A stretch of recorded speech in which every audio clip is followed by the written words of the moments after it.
This KFAN podcast is sponsored by Builders and Remodelers, exclusive Twin Cities provider of Elements Windows. Get the highest quality windows at unmatchable value. Visit buildersandremodelers.com for more details. I've never felt like this before. It's like you just get me. I feel like my true self with you. Does that sound crazy? And it doesn't hurt that you're gorgeous. Okay, that's it. I'm taking you home with me. I mean, you can't find shoes this good just anywhere. Find a shoe for every you from brands you love, like Birkenstock, Nike, Adidas, and more at your DSW store or DSW.com. You know, some people say that Odoo business management software is like fertilizer, the way it promotes growth and all. But other people say Odoo is like a magic beanstalk because it grows with your company and is also magically affordable. And there's some people who would even say Odoo's individual software programs come together to build the perfect suite like building blocks. Well, Odoo is all of these things. Fertilizer, magic beanstalk, building blocks for business. So sign up now at odoo.com, ODOO.com. Now, the Minnesota Timberwolves have won their last 4 closeout games and expect a high 5 this evening for 5 consecutive. That one's on KFAN. You heard the voice of Alan Horton, the radio play-by-play voice for the Timberwolves. He'll be joining 9 to noon around the corner. Beat Golden State, root for Denver tomorrow night to tie the OKC at 3 and heal all that ails our Wolves-loving souls. And indeed, what if it's the Minnesota Timberwolves who snapped the state's 3.5-decade scheme? Much more on that around the corner with the box. But first, today is schedule release day in the National Football League. And joining us now from out London Town Way is the Athletics' Peter Carline, a decade-plus 9 to noon friend. And here is main man Peter. Hey there. Shortly after 3 p.m. out England Way, do you stay up to like around midnight, Peter, your time to learn of the Minnesota Vikings schedule? And good afternoon to you. Good morning to you. It's always nice to have a chinwag. Yes, I shall be seeing how the rest of the schedule falls into place. Looking forward to it. Define chinwag. I always love that. Chat, natter, talk. Confab. Wag. It's a literal thing. Your chin wags when you talk. Which one? I thought you'd like that. Which one? I have 3. I always love that one. My third is wagging right now because I'm excited to not only chat with you, but wonder or get the answer to this very pertinent question, Peter. Ever been to Dublin? And how close is it to London? It's about for the Minnesota Vikings. It's about it's under an hour in a plane. Mm-hmm. So I couldn't tell you the exact mileage, which is poor of me. It's due west of London. It's not very far. It's a great city. You're going to love it. They're going to love you. The Vikings are going to paint it purple, I hear. What do you love about Dublin? Well, I have only been once. I'm not a regular, but it's a beautiful city. It's bathed in history, and the crack, as they call it, the kind of the way that the Irish people live, the Guinness is flowing. Everyone has a good time. The accents are great. You know, it's going to be in September. The weather's going to be beautiful. It's going to be great. You'll love it. The crack. Watch your language in front of the lady, punk! Do England and Ireland like each other, or is there strife? Yeah, historically, Paul, there's a lot of strife. I feel that perhaps we can skirt around this. It's much better than it used to be. But you know, 100 years ago, 110 years ago, it was certainly strife-filled and was for much of the 20th century. Have you, Peter Carline, at Peter Carline, via the tweet machine? He writes for The Athletic and does so out Europe way, which begs us to ask, have you ever met or spoken with Alec Lewis, your Athletic cohort stateside? I sent him a Slack message yesterday, Paul. A what? Yes, I have met Alec. I met him for the first time when the Vikings visited October for their famous victory against Aaron Rodgers and the Jets. He's one of the best beat writers in the business. Would you, if you were to find an adjective for young Alec, would you describe him as cheeky? Is Alec Lewis cheeky? I would say he's more thorough. I mean, I would think he would be cheeky. Yeah. He could be a bit chuffed. Pleased with himself. With Alec, can his utilization or lack thereof of adjectives or non-essential clauses or avoiding split infinitives, would you say sometimes when you read his pieces, they're a bit dodgy? No, they're not dodgy, and I feel all of the removal of said words you said is necessary. I'm very much in the Alec Lewis school of thought with words. I tend to cut as opposed to waffle on. As am I, and he'll be joining 9 to noon this Friday, one of our very favorites. So with the Vikings confirming Week 4, Dublin, Aaron Rodgers and the Steelers. Aaron Rodgers and the Steelers, we believe. Week 5, Tottenham Hotspur, Kevin Stefanski and his Cleveland Browns.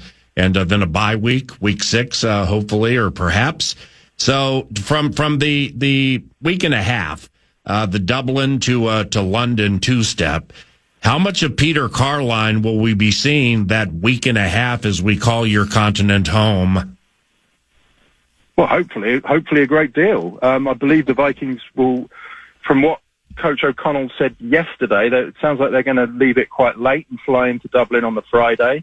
I would hope to already be there, and then after the game, they'll pack everything up and just fly short hop and fly to Stansted and then spend the whole week in London, which, they'll probably follow a similar form. They'll have days off Monday and Tuesday and then 3 practices. The players will presumably have a couple of days off. They'll be free to see the sights and the sounds.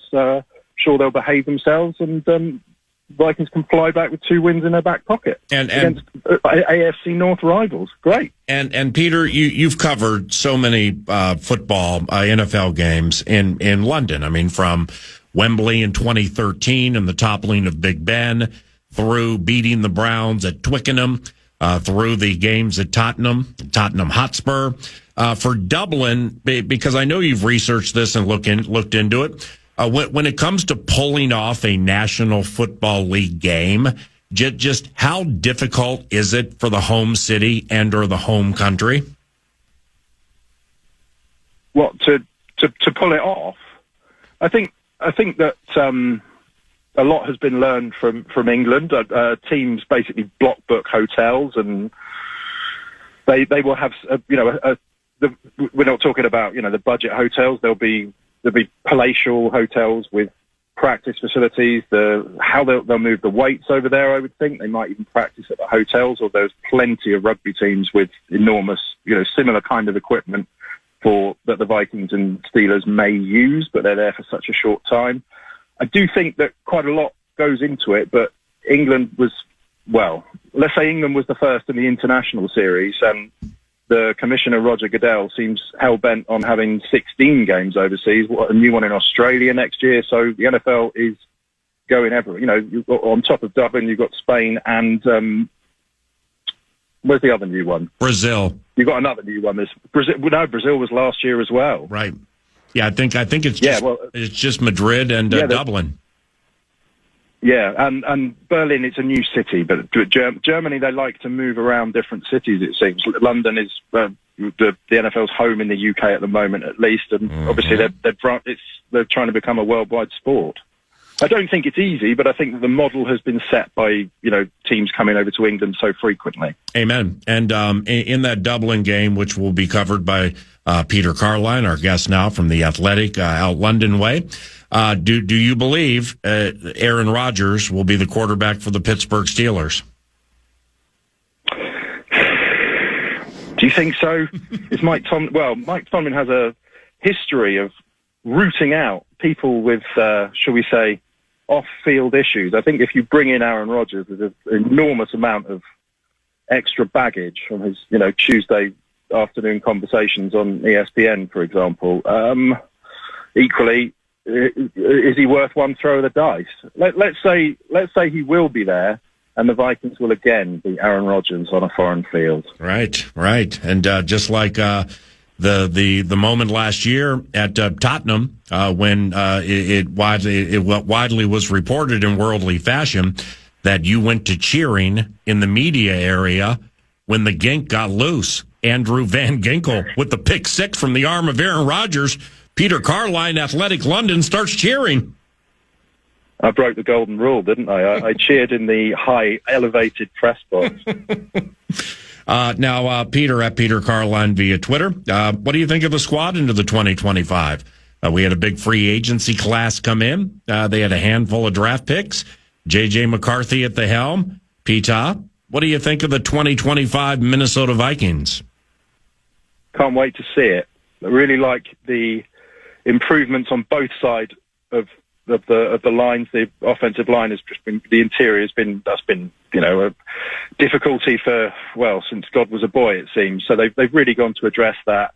I'm really looking to seeing the improvement in the run game. My only concern is the secondary. It's gone a bit quiet on Asante Samuel, hasn't it? But no quarterback's going to be able to throw it, is it, against that D-line? So maybe I should be worrying about nothing. Uh-huh. And, you say J.J. McCarthy. I cannot wait to see this kid play. Why? I want to see his hunger.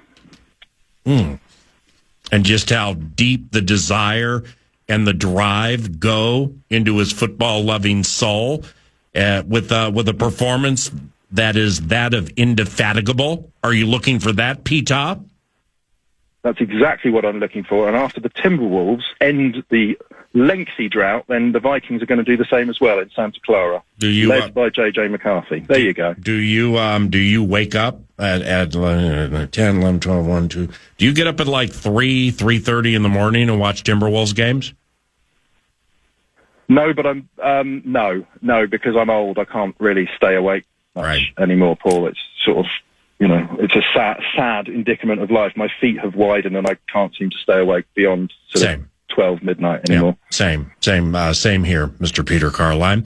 Now to close, the fill-in producer is a man named Brett Blakemore, who's been out London way several times. Why? Because Tottenham is his favorite, I think, sports team or certainly soccer team in the world. And young Brett would like to pepper you with a couple of Premier League questions. Double B. Yeah, I feel like we're living opposite. Lives, Peter. You're over there wanting to talk about American football. I'm over here, and I just want to talk about the Prem. Are you interested in a exchange student type deal where you live at my place for a couple months, I'll live at your place a couple months, and we'll cover what we want? Yeah, let's talk. Let's get it done. Down and we'll sort that deal out. I'm sure iHeart would love that. Let's talk. Yeah, exactly. My squad, Spurs, are in a Europa League final. For decades now, it's been they never win trophies. They could finish in the top four. It doesn't matter. They don't win trophies. Now they're on the precipice of winning a trophy, and the British media go, well, it's not really about trophies, about where you finish in the league. I think the British media are being frauds. Do you agree with me on that? Yeah, British media, you snobs. Wow. Are you saying there's an anti-Spurs agenda with the media? 1,000,000%. Is that where we're going? Possibly. I mean, they must be a very frustrating club to follow. You mentioned the trophy drought. You haven't won anything since 2008. You get to the Champions League final. Possibly your best ever player leaves, and then if you won the trophy, that would kind of be an irony, given that also Harry Kane won the German league not so long ago. But do you support the Vikings as well? I mean, you're putting yourself through the ringer here. No, Peter, you're going to love this. His favorite team is the Green Bay Packers. Oh, of course it is. Right, okay. Well, this is becoming rich and compelling. Who do you support, Peter? Yeah, you guys are sitting on an argument here. Keep going. What, in which sport? In your football. Yeah. Oh, Southampton, the 12-point guys. Yeah. Southampton. What's Southampton? It's England's 7th largest city. It's a port in the bottom very south of the country. Yeah, they just went down again. They just got out of the Prem. Okay. Yeah. Any other questions here, Double B? If Spurs win a trophy, win the Europa League, who had a better season? Arsenal finishing second without a trophy, or Spurs finishing 17th, but they have a trophy? Ooh. Both can claim to. It would be Spurs because they've won something. Thank you. And you're in the Champions League next year if you do that. Peter, Players will come to you. P-Top, you're fantastic, and I can't wait to see you pretty much for a week and a half. Somewhere in late September through early October. Today's NFL schedule release day from Rumorsville, USA, at Steelers Week 4, at Browns Week 5, Dublin and Tottenham. Week 8, I think I've seen some rumors at Chargers on Thursday Night Football. And Meat Sauce from the Power Trip Morning Show, somebody with whom you're quite familiar. He tweeted earlier the Vikings will be hosting the Lions on Christmas Day. So that's what we have so far. And as that schedule falls, we will keep you in mind. Okay, young man? Certainly, young man. Always a pleasure to natter. I'll see you in Dublin. Yep. Thank you very much, Peter. See you later. Peter Carline, The Athletic, London, talking about the Euro two-step from Boston to Denver and every Dublin and London-related town in between. NFL schedule release day. Hump Day hysteria for the Howl this evening at Target Center. Getting good right now. Courtesy of TimberTech and TimberTech.com. What's on deck 9 to noon includes Radio Vox Alan Horton. He'll be on KFAN this evening around 8:35, calling what hopefully is a close-out Wednesday for the Minnesota Timberwolves. He's next, followed by Florio and much more on the 9 to noon experience. Courtesy of your audio home for everything funky and fun, FM 100.3, KFAN. Brett Blakemore produces and got that cash thing. I hope Peter has a nice place over in England when we do the exchange student bit. The fan thing, the cash thing, the fan and bigdeck.com want to give you a shot to win bonus bucks for their national cash contest. Head to KFAN.com, enter the keyword happy, KFAN.com, keyword happy. Ryan Reynolds here from Mint Mobile. The message for everyone paying big wireless way too much. Please, for the love of everything good in this world, stop. With Mint, you can get premium wireless for just $15 a month. Of course, if you enjoy overpaying, no judgments, but that's weird. Okay, one judgment. Anyway, give it a try at mintmobile.com/switch. Upfront payment of $45 for 3-month plan, equivalent to $15 per month required. Intro rate first 3 months only, then full price plan options available. Taxes and fees extra. See full terms at mintmobile.com. Hi, this is Javon, your Blinds.com design consultant. Oh, wow. A real person. Yep.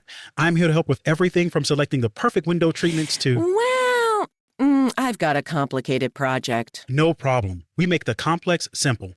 I can even help schedule a professional measure and install. I didn't realize you did that. We can also send you samples fast and free. Wow. I always thought I needed a designer to come to my home, but scheduling's always a nightmare. Not with Blinds.com. We're on your schedule. And there's no haggling, pressure, or hidden fees either. I just might have to do more. Whatever you need. How about you tell me what you had in mind? Okay, then. So the first room we're looking at is for guests coming over, and I'm thinking of something... Blinds.com has covered over 25 million windows, all backed by a 100% satisfaction guarantee. Shop Blinds.com now and get up to 50% off with minimum purchase. Rules and restrictions may apply. App.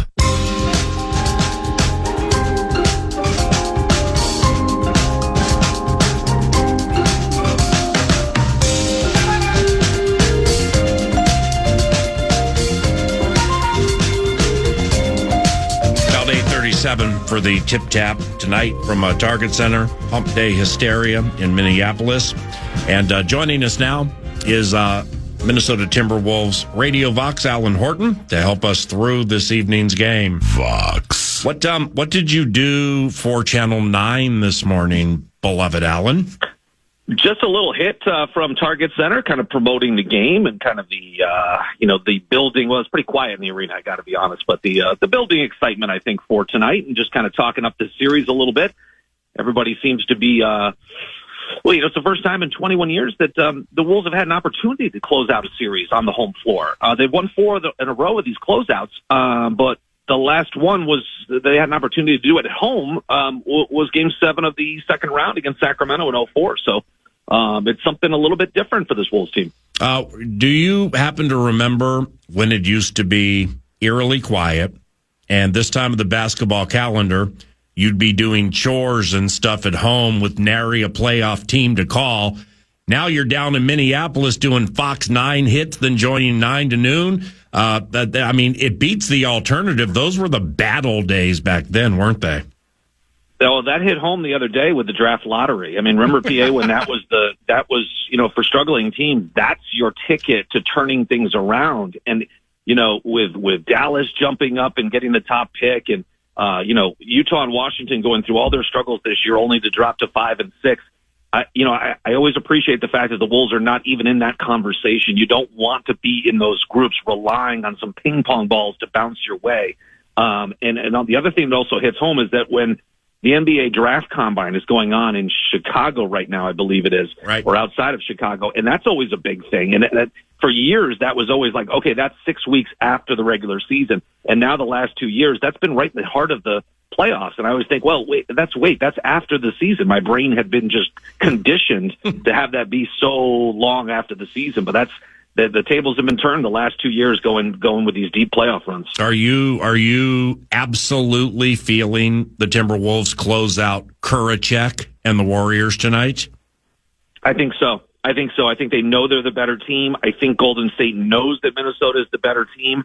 And as long as the Wolves, don't take it for granted and come out with the same focus, I don't think to a man they want to go back to San Francisco.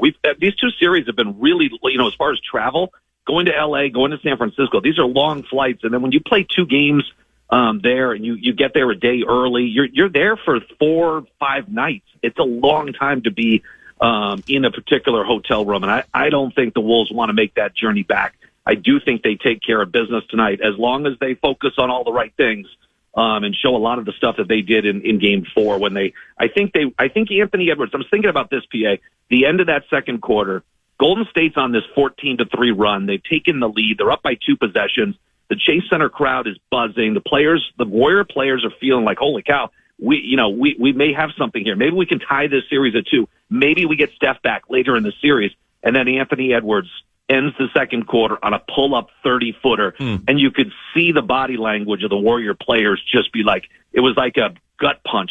And the energy in the building just went right out the doors. And then when the Wolves came out in that third quarter and just dominated 39-17, I feel like the series just was slipping away from the Warriors right there.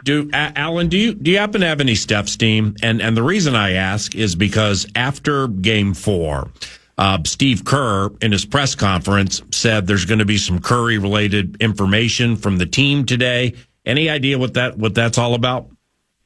Well, there's supposed to be, that's the week, we're supposed to get an update, but they ruled him out yesterday. So whatever news that does come out today, I don't think is going to impact tonight. Right. And, I just think a hamstring injury, especially for someone like Steph Curry who relies on his mobility, his quickness, his burst.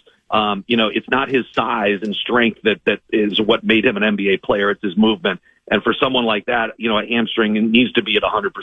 And I think that's why you heard the reports after Game 1 that he was in tears after such a devastating injury. And it's because I think he knew his postseason was over, and that his chances and his team's chances probably were over as well. And when you get up there in age, you're like, well, I only got so many more bites of the apple left. And I think that's why he was so emotional after that Game 1.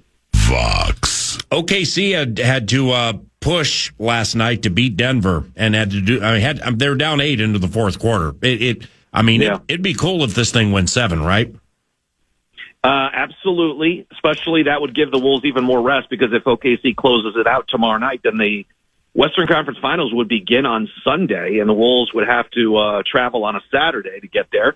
And so it would come up pretty quick. So I think they're hoping that Denver can extend this thing to a Game 7. But, it's interesting in that series. I thought in Game 3 games ago, I thought OKC looked one-dimensional in the fourth. SGA was taking every shot. That was the game that went to overtime.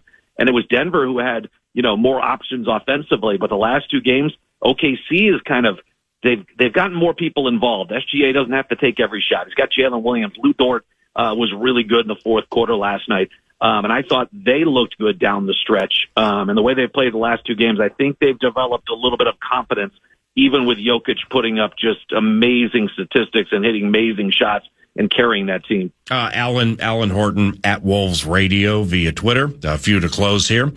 Do you think Cat Tibbs and the Knicks close out Boston tonight in Beantown? The C's are favored by 4.5, but are sans Jason Tatum.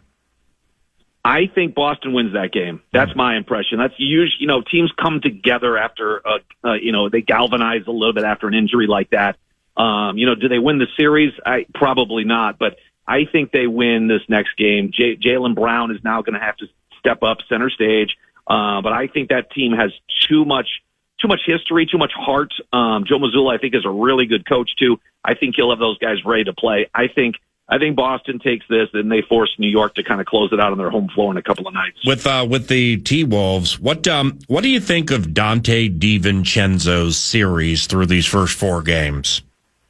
Yeah, he's struggled. There's no doubt about it, and his shot has been wayward here in the postseason. But this is why this is why the Wolves are where they are. They beat the Lakers in 5 games. They're likely going to beat the Warriors in 5 games. It's because they have depth. And the two teams they've played do not have that depth. The Lakers clearly did not.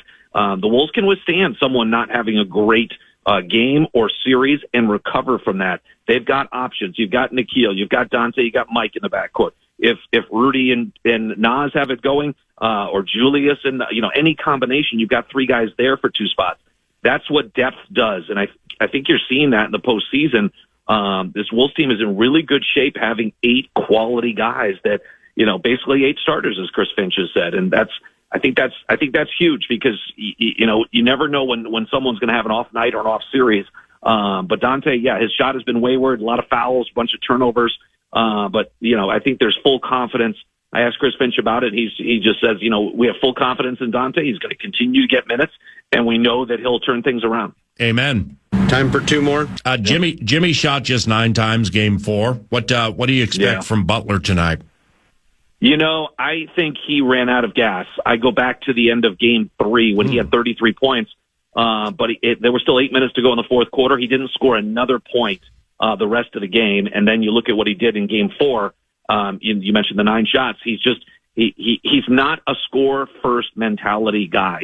He almost does it reluctantly. He's a scorer, but not score first mentality. He'd much rather set guys up. He'd much rather have the offense all flowing. But the problem for Golden State is they can't really play that way without Steph Curry. They need him. They need Jimmy to score 30-plus points. I think Jimmy was completely out of gas, and his plus-minus in the game in Game 4, a -30. A -30 when he was on the floor. That's a really tough number to overcome. And Jimmy doesn't like shooting threes. I mean, he's shooting threes, but he doesn't want to shoot threes, right? No, he's never been a high percentage shooter from there. It's always been, just a couple, a handful to kind of keep you honest. And occasionally he'll have some good 3-point shooting nights, but that's not his game. He's more inside. He's more getting to the free throw line, finding space. But, with Steph Curry out there, so much, these guys are realizing, holy cow, does Steph Curry make our life easier? Because instead of chasing Steph Curry around, the Wolves are now chasing down Buddy Hield, Jimmy Butler, and Brandon Podziemski. Everybody moves up a spot in the pecking order, and they're realizing they're facing the likes of Anthony Edwards and Jaden McDaniels and Nickeil Alexander-Walker coming off the bench. The Wolves' defense is still really good. It was not the number 1 defense in the league, but it was last year. And I think in the postseason, they've jumped a few spots. They've got one of the top 3 defenses. And I think it's having a real impact on this Warriors team that's just struggling. I mean, they scored some points in the last game, but they've been under 103 of these 4 games against this Timberwolves defense. Tip tap about 11 hours from now. Get some rest. Have a wonderful day. We'll be listening tonight. Thank you, Alan. Appreciate you, PA. Yep. See you, bud. That's Alan Horton, the Radio Vox for the Minnesota Timberwolves, coming up on a couple of decades for Old at Wolves Radio. The game tonight on KFAN about 8:37 is the anticipated tip-tap time, depending on what happens with the Knicks and the Celtics before that. To football with Florio next. Get ready to kick off the 2025 season with your 2024 UFA champion Minnesota Wind Chill. Catch a game with our own Justin Guard Saturday, May 17th. That's in a couple days at Seafoam Stadium. The first 1,000 fans receiving Wind Chill 2024 UFA championship t-shirts. Find out how you can win your way in. KFAN.com, keyword contest. Thank you, PFT.com. PFT. ProFootballTalk.com. Bang it there for the latest news and rumors. Learn about PFT Live, PFT Live, the podcast, and make sure to read the clips and buy the books. Joining us now is Mike Florio with said website. Mike, it's Paul Allen. Good morning. Paul, how are you? Quite well. NFL schedule release day. It's always kind of cool, despite the leaks that are ever present. Do the leaks of the games bug you, and do you enjoy a day like this? And good morning. Well, they only bug me because I know from history that some of them are just flat out wrong. And the problem with covering the NFL the way we do, when we rely upon reports from credible, supposedly media outlets, when they're wrong, we're wrong. So I never know which ones are right. I never know which ones are wrong. We're going to get the answers soon enough. And I wrote something a little while ago. It is inevitable there's going to be leaks because by now so many people within a given organization know what the schedule is. The football operations staff knows the schedule. The ticketing staff knows the schedule. The people in charge of setting up travel, they know the schedule. Social media knows the schedule. Those schedule release videos aren't automatically generated by AI in the 60 seconds after the schedule becomes official. So the information is everywhere. Some of the games have been strategically announced by the league and the broadcast partners. And at this point, the safest thing to do is just wait. And we'll cover some of it. We'll cover the official announcements without question. But I think the most responsible thing to do is just let it all play out. It kind of dovetails with tipping draft picks. I get the impression that, for the most part, the audience just wants to see what the schedule is, and they like that opportunity to unpack the official announcements because there is a chance that what you're seeing being reported by multiple different outlets is just not 100% correct. What with the Vikings? What do you think about that Euro 2 step from Dublin to London for a couple of road games, weeks 4 and 5? I think from the perspective of the disruption to the season, if you're going to fly all the way across the Atlantic Ocean, if you can play 2 games, that's great. They're going to be the first team to have 2 quote-unquote road games overseas. The Jaguars have done it with a home game and a road game. And in a weird sort of way, it gives the Vikings an advantage because this year all the NFC teams have 9 road games and 8 home games, and the other teams in the NFC North, they don't have a neutral site game this year, so they are playing 9 true road games where they're going into another team's home stadium where that team is naturally going to be more comfortable. You look at the Lions' schedule this year, they have 7 games outdoors. They didn't have many last year. They're not going to be able to avoid bad weather games this year. It's impossible with that many outdoor games unless they just get lucky with Mother Nature. And compare and contrast, the Vikings' 2 AFC North road games at Pittsburgh, at Cleveland, instead of having to play on grass in the elements, possibly late in the year, they're playing those 2 games in Ireland against the Steelers and in London against the Browns. Meanwhile, the Lions have to go to Cincinnati and Baltimore this year. Outdoors, open air, maybe December, maybe early January, who knows? And that is just one of those little things. When it's time to look at the final record, when it's time to figure out the playoff tree, you can draw dotted lines back to various things. And for the Lions and the Vikings, assuming the Vikings are good, the Vikings could lose both of those games and it doesn't matter. But if those games are won, and they necessarily are easier to win because you don't have to go to Pittsburgh and hear Renegade play in the fourth quarter. You don't have to go to the dog pound if the Browns would happen to be competitive this year. This gives you an edge. And we've seen games that decide a season. We've seen seasons decided by a tiebreaker or a win here or a loss there. And I think it's a net gain for the Vikings. If you're going at all to Europe, play 2 games, play 2 road games, and then have 7 true road games for the rest of a season in which you'd otherwise have 9. They week 4, they get the Steelers with Aaron Rodgers, right? It would be a major surprise at this point if Aaron Rodgers doesn't join the Steelers. Someone who knows him but doesn't specifically know his thought process in this situation explained it to me very well recently. Rodgers hates the first 2 phases of the offseason program. Hates them.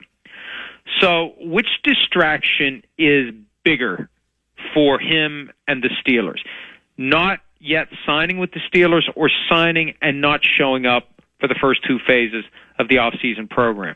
That all points to him signing before the offseason program starts on May 26th, not the offseason program, but the official Phase 3 OTA, May 26th.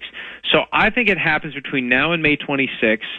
I suggested at one point that there's a value in waiting until the schedule comes out, because the NFL will have to make a guess, and maybe the NFL won't load up the Steelers with a bunch of early season primetime and short week games like they did to the Jets last year. And we know how Rodgers is. Things will stick in his craw and stay there forever. I suppose at some level he is still salty about the comment made by Mike North, who's in charge of the scheduling now for the NFL, when he said the Jets owe us one, because they had a bunch of primetime games in 23. Rodgers tears his Achilles tendon, 4th snap of week 1, and all of those Jets primetime games are played with backup quarterbacks. Last year, they were overloaded. They had 2 Sunday, Thursday turnarounds in the first half of the season. And even though coaches and players are wired to say, we'll play wherever, whenever, however, teams prefer a little more of a routine, a little more of a rhythm. They don't want to be jerked all over the place. They don't want to be emotionally and physically taxed with these big platform standalone primetime games, especially if they're going to get Sunday to Thursday turnaround. So I think that he's strategically delayed for a couple of reasons. More than anything, it's less of a distraction to be unsigned than to be signed and not showing up for the first 2 phases of the offseason program. But secondly, keep the NFL guessing, force them to put a schedule together without knowing for sure, and maybe the Steelers get a less taxing early season slate. We know late in the year they can be flexed here, there, and everywhere, but the early season games can't be moved. Maybe they don't get as many of those night games, short week games that disrupt the rhythm that teams would prefer to establish. Fair, very fair. Any week 5, any chance Shedeur Sanders is at the helm for Negan? Oh, I think there's a very good chance. Really? I think that at the end of the day, now look, the overall problem with predicting what the Browns are going to do, it applies to most things as it relates to the Browns. It's very difficult for the rational mind to predict the behavior of the irrational, and the Browns have proven to be irrational under the ownership of Jimmy Haslam. And if Haslam wants Shedeur Sanders to be the quarterback in the games, somebody else has to beat him out conclusively. It can't be close. If it's close, it's going to be Sanders. So if Dylan Gabriel wants to be the starter, he needs to make it clear he is the far superior option, at the point where they'd be risking a mutiny in the locker room if they don't put Dylan Gabriel under center. Same thing for Joe Flacco and Kenny Pickett.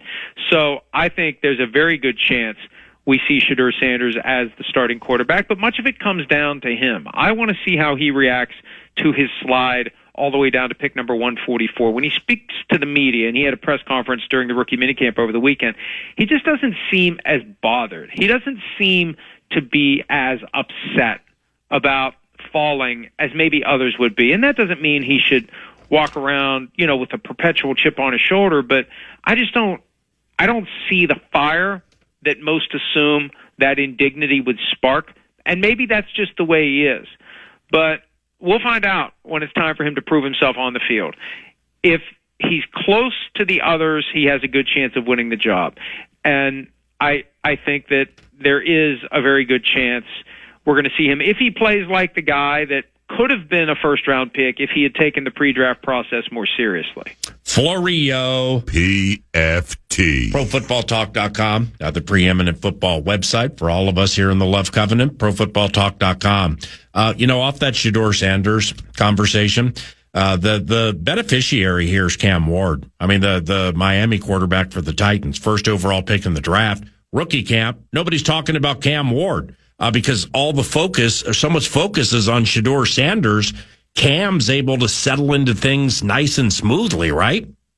Well, that's right. The lower the expectations, the lower the attention, the easier it is to focus. And also, he's got ammunition for a healthy chip on the shoulder because he hasn't gotten the kind of accolades and praise and attention that the number one overall pick usually gets. Think back to the first night of the draft. If you were watching the ESPN coverage, when the Titans were on the clock and poised to take Cam Ward, all the conversation was about Shedeur Sanders. So Ward has been able to stay off radar. He's the most low-key number one overall pick that I can remember, especially as a quarterback. We've had some guys like when Eric Fisher was the first overall pick. It's hard to get all that jazzed up about a left tackle. There have been times when, all the way back to Russell, Maryland, if you remember that in 1991, when Mario Williams was the first overall pick in 2006. So I think it helps Ward. But if you look at some of the quotes that are coming out of the rookie minicamp, and we had a post over the weekend with the young receivers who were drafted this year by the Titans, the things they're saying about his leadership. And most importantly, when Alec Ayamanor of Stanford, I was just in Stanford, so I'm saying Stanford instead of Stanford, but the kid from Stanford, when he says, I need to adjust to how he throws the ball, that's an indication that there's something different and something special about Ward's arm.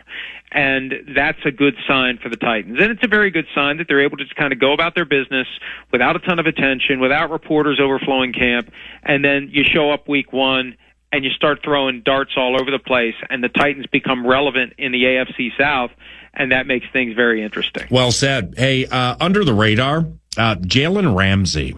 Do you think the Dolphins are going to trade Jalen Ramsey? And I ask because not only the Vikings, but there are teams around the league who may be a corner short from either completing an awesome offseason or maybe getting over the defensive hump. Is Jalen Ramsey still in play? Oh, he's absolutely in play. And at this point, and I think this was always the case, this is one of those trades that needs to happen after June 1, because after June 1, the Dolphins can defer a significant amount of the dead cap money to 2026. Remember, they signed him to a new contract last September, right after Pat Surtain became the highest paid cornerback in the NFL at $24 million per year. The Dolphins gave Ramsey a new deal that put him at $24.1. So there will be a significant cap charge when they trade him. Under the CBA, when you trade a guy after June 1, you don't take any future acceleration this year. That makes it a lot easier. Now, here's what complicates it. How much of his guaranteed remaining pay this year? He's got more than $20 million still coming to him. How much of that is going to be paid by the Dolphins? How much is going to be paid by the new team? How much will the Dolphins get via trade? And so the more teams that are involved in this, the better it is for the Dolphins, because I don't think the leverage that would come from, we're just going to keep him, I don't think that's there in this case. They need multiple teams. And the way Sean McVay, the Rams coach, spoke about it after the draft, it's clear the Rams are at the table on this one, and they said other teams are too. And so it comes down to the Dolphins working the best deal they can and then pulling the trigger after June 1. And I don't rule out the possibility of a Tyreek Hill trade after June 1 as well. Now, if that's going to happen, it's being kept tightly under wraps.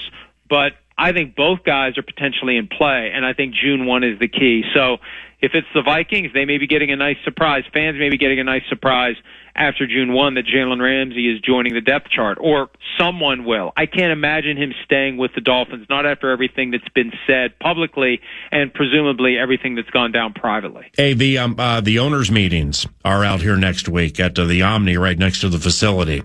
You and Chris coming to the cornfields to do some PFT Live? No, not for the quarterly meetings. We went to the annual meetings this past year because at the annual meetings you've got all the coaches, you've got the general managers. At the quarterly, right, that they do in May, October, and December, it's usually just the owners, so it's not as valuable from the standpoint of getting people to interview. But this one's going to be significant because I fully expect that one of the changes that will be made, well, I expect two changes to be made. One, there will be an elimination of all pushing anywhere on the field as a way to get rid of the tush push.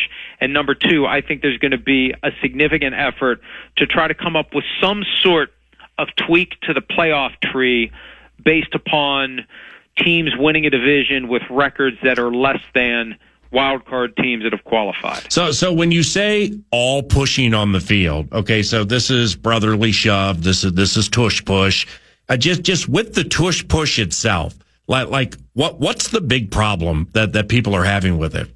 Well, it depends on who you ask, and it also depends upon whether or not we believe what they're telling us. I think at some point, someone fairly high up at 345 Park Avenue, possibly the person whose signature is on every football that's made, decided, I don't like this anymore.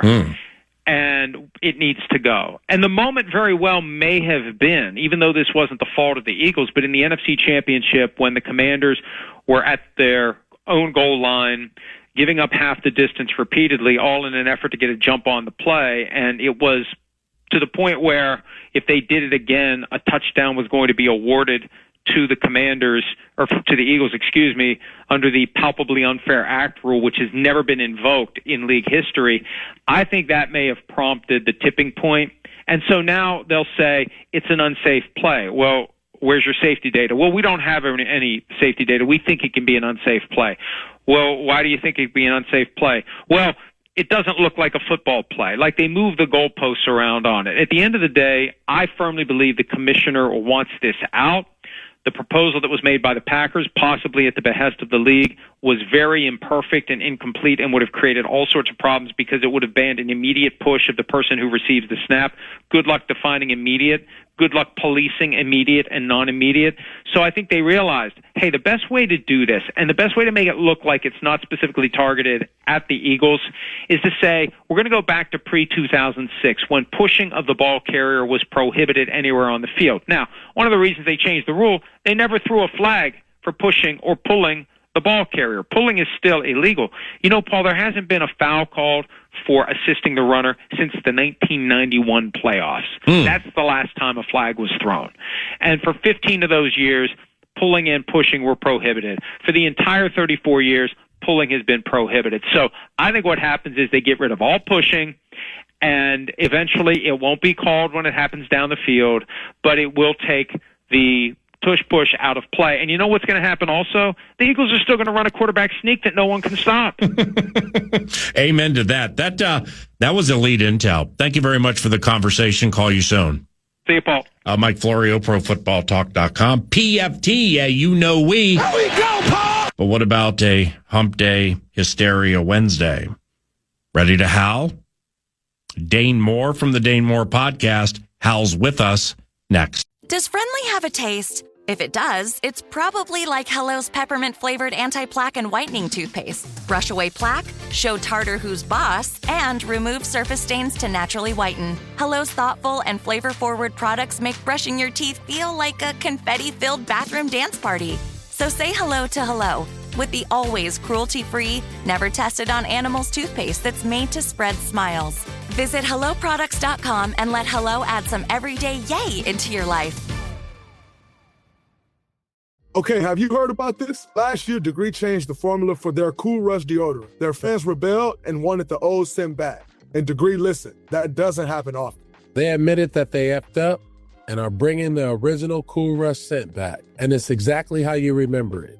Cool, crisp, and fresh. There's a reason it's the #1 men's antiperspirant, and it's back in Walmart, Target, and other stores for under $4. So try it and see what the fuss is about. Head to your local stores to try the OG Cool Rush for yourself. Are you still quoting 30-year-old movies? Have you said cool beans in the past 90 days? Do you think Discover isn't widely accepted? If this sounds like you, you're stuck in the past. Discover is accepted at 99% of places that take credit cards nationwide. And every time you make a purchase with your card, you automatically earn cash back.